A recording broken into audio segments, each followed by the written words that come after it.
We are with Dr. Mark Konecky again. Hi, Mark. How are you? Hi, Corey. Hi, Heather. Hi, Mark. Mark, last week was a pretty hard week for a lot of people. I feel like we sort of kind of turned into a different place. I know a lot of people who had a rough time last week, and you touched upon the difference between depression and grief, and that you indicated that maybe what we're feeling is grief in one of our conversations previously. Could you talk a little bit more about this grief issue? Sure. I mean, I think it starts with the grief, the collective grief starts with a collective trauma. So you can have, if a loved one dies, I mean, that's a trauma, right? Usually grief starts with some kind of large loss that's traumatic. But now it's a collective trauma because we're all experiencing the same kind of social isolation and withdrawal. And then on top of that, some people have lost loved ones. Some people's loved ones have been sick and in danger. That makes the trauma even worse. Some people have lost jobs. Everyone's trauma has different chords in it based on what exactly is happening. But you could say that no matter, even if you're having like no change in your economic status, you're having a big trauma based on your social status, changing your social contacts. So trauma is usually followed by grief, which is an abiding sense of sadness and loss, and kind of a hyper attachment to memories of before the loss. And that's a way of trying to like heal yourself from what you lost and go through a process. Our grief, where you always feel a little bit sad, but it doesn't overwhelm you. And our grief process isn't being allowed to run its course because we're being traumatized every day still by, more vague deadlines in terms of when we're going to be able to go back to some form of normal, more loss of life, more problems for people that we know economically.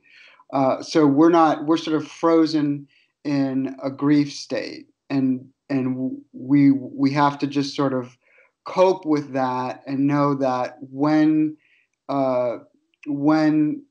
situationally things are resolved a little bit better, we'll start to go through the grief process, which is, leaving it behind to some extent and hopefully not having any lasting scars.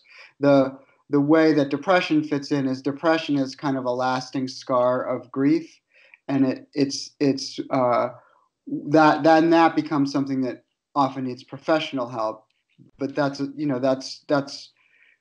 who knows what's happening now. It's mostly the grief stuff. You might feel depressed, but that's part of grief. And it really feels, what you're saying completely resonates. And it's this enduring piece that every day it hasn't gone away. There's a new worry, and the worrying about everything just feels like it is in a marathon. Like we just cannot get through it. There's no bright spot. It's the worrying gets worse about, worried about loved ones getting sick, worried about the economy. So that really resonates with me. Yeah, and the way that you want to try to watch out for the depression part is depression always involves, whether you're aware of it or not, some form of self-blame. So that's a really key factor to keep working on for all of us, is making sure that our expectations are fair to ourselves in terms of how we're behaving, in terms of how we're coping. Not to have, you can certainly have very high ideals and goals, but you want to make sure that you don't hold yourself and blame yourself if you don't meet your high ideal. Make the ideals as high as you want, but make your expectations realistic.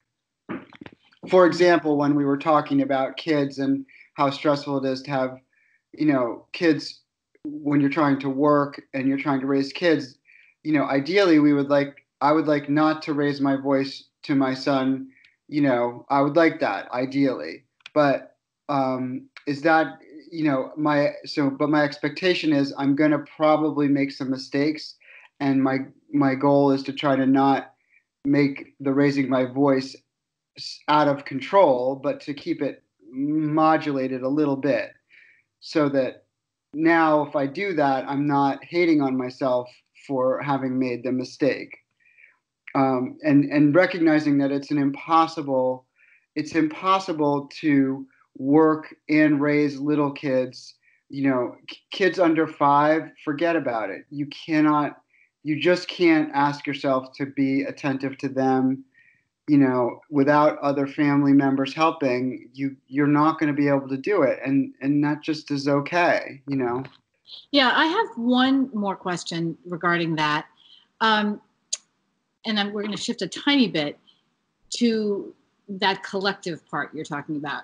So in the past, when this nation has experienced crises, either wars or, 9/11, there's been this feeling of the country coming together collectively, whether it's planting victory gardens or enduring rationing. There's this sense of, we all know we have to make these sacrifices, but it's for the collective good.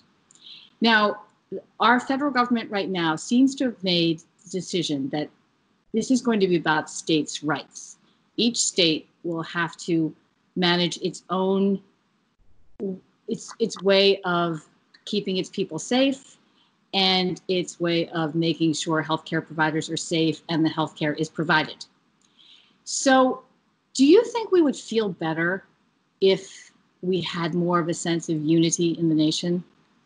More of a sense of, we're all in this together? Would that make us feel better?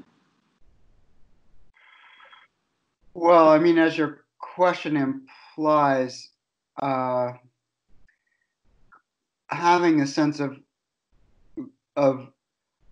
you know like e pluribus unum, like, you know is a good coping strategy, because we feel like we're sharing the sacrifices of our neighbors in order to help them and ourselves. um, the state versus federal is that's a very hard question and an interesting one.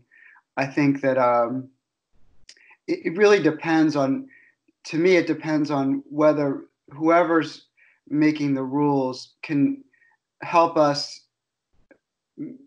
feel that the rules are meaningful and important, that our level of sacrifice is being taken seriously, and that it is going to amount to something.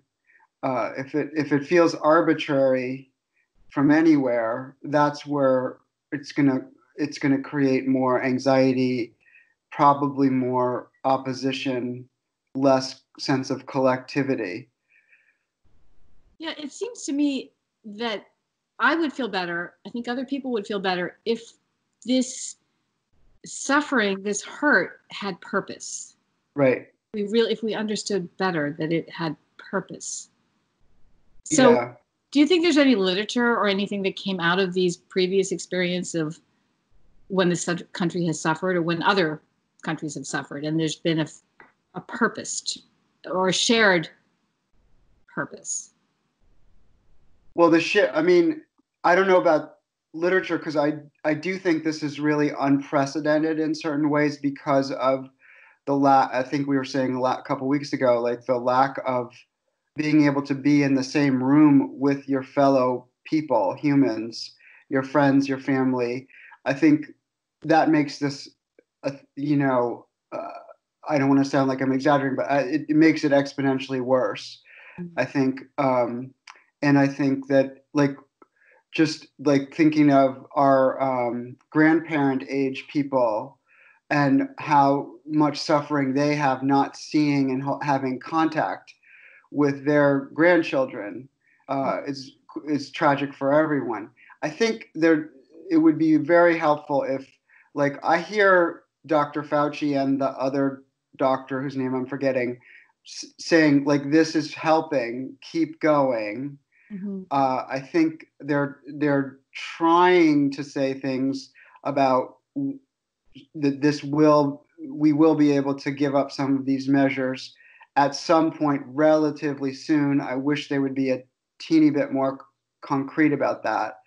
I think it would be helpful if they talked about measures that we can take concretely to get grandparents and grandchildren in the same room. It would seem to me it would just involve, can we produce enough masks so that people can be, then the people that need to be in masks can be in masks, and families can get together. Like, I wish that they would be saying, here's what we're heading for. That would, I think, bring people together more. Mm-hmm. But I think the sharing, I mean, the shared sense is, I mean, I don't hear, I mean, I'm maybe kind of advertising myself as for a job on that podium, but like, I don't hear anybody saying like, this is what we're working towards, guys. It's not going to be like this forever. Here's what I'm picturing. Let's think about how we get there. I wish they would be, in terms of the psychological variables, I think that it would be better. Corey, do you have any ideas? Well, I was going to ask Mark, just to circle back to the point about grieving, is I'm wondering what you anticipate as this lingers on, and when, say, the depression starts or stops, or the grieving begins or ends. Is there any concern about like post-traumatic stress, like when a year from now, or further along, if people have been psychologically damaged from having to endure this for so long, and everyday life is going to change forever, it seems. Yeah, I mean, I don't think that there's any question that we have a collective post-traumatic stress reaction coming for all of us. We're still in the trauma itself, but when it's lesser and or when there's a vaccine and everything goes back to almost the way it was, there's no question people's lives will be affected forever by this. In some ways, you think of the negative things pretty easily. There are people that have been affected in part positively. I have people in my practice, moms telling me, thank God actually for part of this, because I haven't had dinner with my family since the kids were little. And now they're adolescents and we're having dinner 7 nights a week. And that hasn't happened in 10 years. And I'm taking some joy in that. And they're going to go off to college in a couple of years. And this is very helpful to me. So it's not all bad, but yeah, PTSD is just like, we thought 9/11 was collective PTSD, which it was, but this is going to be way worse. Well, thank you, Mark, so much. This is really helpful. Oh, you're welcome. Sorry to end on an unhappy note. No, I think that was a happy note. Okay. Yeah, I'm thinking about that mom with her kids having dinner. Okay. Yeah, no, that's really nice. Yeah. And I'm thinking about dinner, so that's a good.